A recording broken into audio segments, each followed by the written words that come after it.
Subscribe now and press the bell icon. Bangla সাহিত্য চর্চায় সবাইকে স্বাগত জানিয়ে আজকের আলোচনা শুরু করছি। আজকের আলোচনার বিষয় 6th সেমিস্টার অনলাইন পরীক্ষার সমস্ত পরীক্ষার্থীদের বাধ্যতামূলকভাবে অ্যাডমিট কার্ড রাখতে হবে এবং এই অ্যাডমিট কার্ড পাওয়ার জন্যে তাদের অনলাইনে একটি ফর্ম পূরণ করতে হবে। এই ফর্ম পূরণ করার পদ্ধতি স্টেপ বাই স্টেপ এই আলোচনায় দেখাচ্ছি। প্রথমে আমাদের যেটা করতে হবে, বিদ্যাসাগর ইউনিভার্সিটির অফিসিয়াল যে ওয়েবসাইট রয়েছে সেই অফিসিয়াল ওয়েবসাইটে যদি আমরা যাই তাহলে সেখানে হোম পেজে যাওয়ার অপশন খুলবে এবং তারপরেই এক্সামিনেশন ফর্ম ফিল আপ বলে একটা অপশন রয়েছে।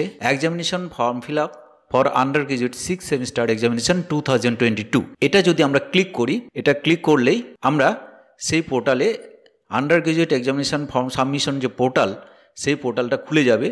এটা 6th সেমিস্টারের জন্যে 2022-এর যে সমস্ত পরীক্ষার্থী রয়েছে তাদের জন্যে এই পোর্টাল খোলা থাকছে 9 তারিখ থেকে, খোলা থাকবে 15ই জুন পর্যন্ত। এই পোর্টালটা কিভাবে ইউজ করতে হবে বাম দিকে আমরা দেখতে পাচ্ছি, সেগুলো বলে দেওয়া হয়েছে। ইনস্ট্রাকশন ওভারভিউ, সেখানে প্রথমে অথেন্টিকেশনের কথা বলা হয়েছে। অথেন্টিকেশন অর্থাৎ ক্যান্ডিডেট তার রেজিস্ট্রেশন নাম্বার ইনপুট করবে এবং তার যে সেশন, রেজিস্ট্রেশন নাম্বারের সঙ্গে রেজিস্ট্রেশন সার্টিফিকেটের যে সেশন থাকে সেই সেশনটা দিয়ে সাবমিট করবে। সাবমিট করলে ফর্মটা খুলে যাবে এবং সেখানে সাবজেক্টগুলো চয়েস করতে হবে। বাংলা, যেহেতু বাংলা বিষয় আমাদের আলোচনার মূল বিষয় থাকে বাংলা, আমরা বাংলা একটা ক্যান্ডিডেট বা একজন পরীক্ষার্থীর ধরে আমরা দেখানোর চেষ্টা করব যে সেখানে কিভাবে ফর্মটা পূরণ করতে হবে। ফর্ম পূরণটা আগের পদ্ধতি থেকে এখানে কিন্তু একটু আলাদা করা হয়েছে, আলাদা দুই একটা অপশন দেওয়া রয়েছে। সেই অপশনগুলো কিন্তু আমাদের মাথায় রাখতে হবে। যেমন প্রথমে রেজিস্ট্রেশন নম্বর, ইউজার অথেন্টিকেশনে রেজিস্ট্রেশন নাম্বার এবং সেশন সিলেক্টেড একটা ব্যাপার থাকে। তার নিচে অ্যাডমিট কার্ডের একটা অপশন দেওয়া রয়েছে, অ্যাডমিট কার্ড ডাউনলোড করার একটা সুযোগ দেওয়া রয়েছে। এখান থেকে অ্যাডমিট কার্ড ডাউনলোড করতে পারবে 6th সেমিস্টারের পরীক্ষার্থীরা, বিদ্যাসাগর বিশ্ববিদ্যালয়ের 6th সেমিস্টার ইউজি অর্থাৎ স্নাতক স্তরের পরীক্ষার্থীরা। এই উইন্ডোতে আমরা দেখতে পাবো যে রেজিস্ট্রেশন নম্বর এবং সেশন, এটা দিয়ে সাবমিট করলে তারা অ্যাডমিট কার্ড ডাউনলোড করতে পারবে। কিন্তু এটা তখনই সম্ভব যখন কিনা ফর্ম ফিল আপ করবে এবং সেই form fill up college authority এটা অ্যাপ্রুভ করবে, কলেজে গিয়ে অ্যাপ্রুভ করিয়ে নিতে হবে। তো যাই হোক, সেটা আমি আর একটু পরে বলছি। তারপরে এখানে আরেকটা অপশন রয়েছে, সেটা হচ্ছে যে ফর্ম পূরণ, যেটা আগে হচ্ছিল, আগে সমস্যাটা দেখা দিচ্ছিল যে অনেকেই ফর্ম পূরণ করার পরে প্রিন্ট আউট নিতে ভুলে যাচ্ছিল। প্রিন্ট আউট নিতে ভুলে যাওয়ার কারণে ফর্মটা দ্বিতীয়বার পাওয়া যাচ্ছিল না। এইবারে কিন্তু সেই সুযোগটা দেওয়া রয়েছে, ফর্ম যে কোনো সময় আমরা প্রিন্ট আউট করে নিতে পারবো। এই ফর্ম প্রিন্ট আউটের সুবিধাটা বরাবরের জন্য এখানে থেকে যাচ্ছে। সেখানে ওই রেজিস্ট্রেশন নাম্বার, ওই চেক ইউর স্ট্যাটাস বলে যে অংশটা রয়েছে সেখানে রেজিস্ট্রেশন নাম্বার আর রেজিস্ট্রেশনের যে সেশন সেটা চুজ করে, রেজিস্ট্রেশন নাম্বার ইনপুট করে রেজিস্ট্রেশনের সেশন চুজ করে যদি সাবমিট করি তাহলে কিন্তু ফর্মটা খুলে যাবে। তো সেটাও আমরা একটা ফর্ম পূরণ করার পরে আমরা দেখে নেব সেই ফর্মটা আবার আমরা পাচ্ছি কিনা। তো যাই হোক, স্টুডেন্টস এরিয়া, যেখানে যারা অনলাইন ফর্ম ফিল আপ একবার করবে তাদের ফর্মটা কিন্তু এখানে পাওয়া যাবে।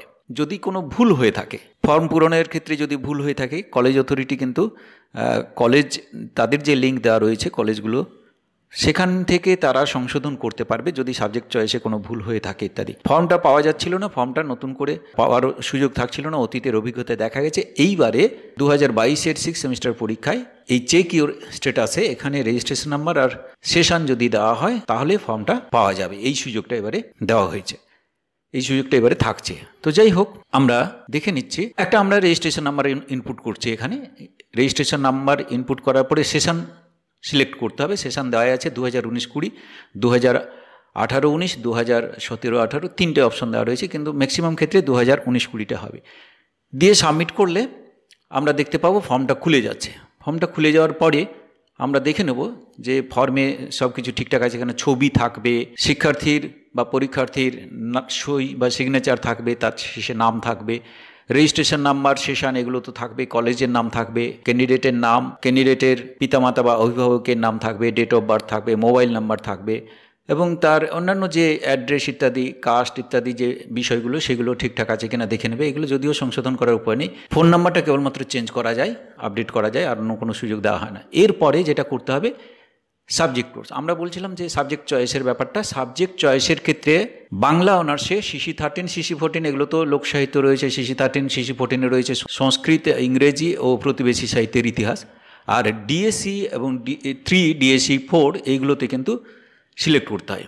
আমরা ডিএসসি 3তে দেখে নিচ্ছি। ডিএসসি 3তে দেখা যাচ্ছে যে গদ্য সাহিত্য পাঠ, কাব্য সাহিত্য পাঠ আর নাট্য সাহিত্য পাঠ 3টে অপশন রয়েছে।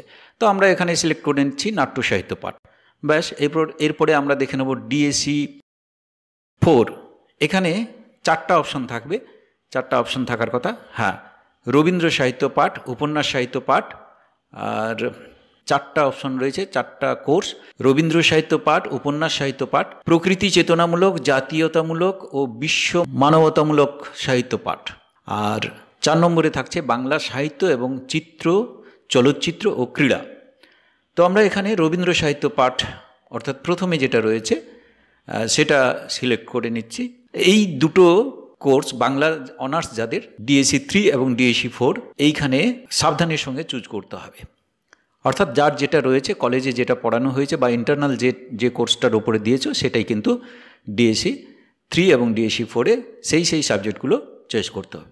এরপরে দেখো অন্যান্য বারে যেরকম ছিল যে নিচে সাবমিটের জায়গাতে এখানে কিন্তু প্রিন্টের কোনো অপশন নেই, নিচে শুধুমাত্র সাবমিট অপশনটুকু রয়েছে।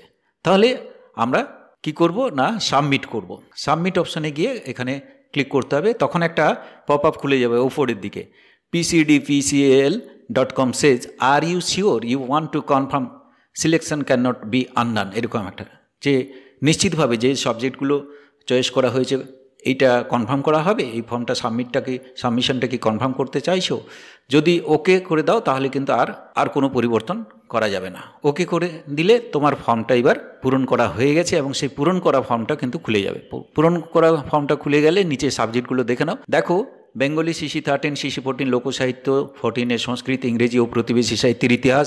ডিএসসি 3-তে নাট্য সাহিত্য পাঠ আমরা সিলেক্ট করেছিলাম, সেটা চলে এসছে। এবং ডিএসসি 4-এ রবীন্দ্র সাহিত্য পাঠ আমরা সিলেক্ট করেছিলাম, সেটা চলে এসছে। এবং তার নিচে একটা জায়গা চলে এসছে, সেটা হচ্ছে অ্যাপ্লিকেশন নম্বর থাকছে, সাবমিটেড অন থাকছে, ডেটটা থাকছে যেদিন সাবমিট করছো, এবং সিগনেচার অফ দ্য স্টুডেন্ট বলে।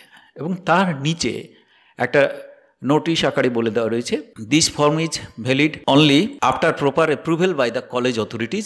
Admit card is mandatory for appearing in the examination. Physical verification at the college level is mandatory for admit card generation. Admit cardটা পেতে গেলে কিন্তু তোমাকে কলেজ অথরিটির সঙ্গে যোগাযোগ করতে হবে, মানে কলেজে যেতেই হবে, কলেজ অফিসে যোগাযোগ করতে হবে এবং সেখান থেকে ওরা কলেজ কর্তৃপক্ষ অ্যাপ্রুভ করলে তবেই তুমি অ্যাডমিট কার্ড পাবে এবং অ্যাডমিট কার্ড ছাড়া তুমি পরীক্ষায় অ্যাপিয়ার করতে পারবে না, পরীক্ষা দিতে পারবে না। এবং এইটার পরে তোমরা নিচে দেখতে পাচ্ছ দুটো অপশন রয়েছে, প্রিন্ট এবং লকআউট। তো এখানে যদি আমরা প্রিন্ট করে নিতে চাইছি তাহলে সরাসরি প্রিন্ট অপশনে ক্লিক করব। প্রিন্ট অপশনে ক্লিক করলে যেরকম হয় আর কি, এটা সেভ করো, পিডিএফ আকারে সেভ করে রাখা যায়, সেটা করা যেতে পারে। আমরা আপাতত পিডিএফ আকারে সেভ করে নেব। পিডিএফ আকারে সেভ করতে গেলে সাধারণত পেজ সেটিংটা একটু দেখে নিতে হবে, একটা পেজের মধ্যে যাতে আসে। A4 সাইজে সাধারণত এসে যায়, কিন্তু এইবার দেখা যাচ্ছে A4 সাইজে আসছে না। এটা লিগাল সাইজে করলে সমস্ত লেখাগুলো, শেষে একটা লাইন কেটে যাচ্ছিল সেটা কিন্তু আর কাটবে না লিগাল সাইজে যদি এটাকে প্রিন্ট নেওয়া যায়। তো এইভাবে এটাকে আমরা প্রিন্ট নিয়ে নিতে পারি। এরপরে আমরা যেটা করব, আমাদের তো ফর্মটা প্রিন্ট নেওয়া হয়ে গেল বা ফর্মটা আমরা সেভ করে নিলাম, এটা যে কোনো সময় আমরা যে কোনো জায়গা থেকে প্রিন্ট করে নিতে পারবো। ফর্মটা কিন্তু আগে যেরকম একবার সেভ না করলে আর দ্বিতীয়বারের জন্য পাওয়া যাচ্ছিল না পূরণ করা ফর্মটা, এবারে কিন্তু পূরণ করা ফর্মটা যে কোনো সময় আমরা পাবো।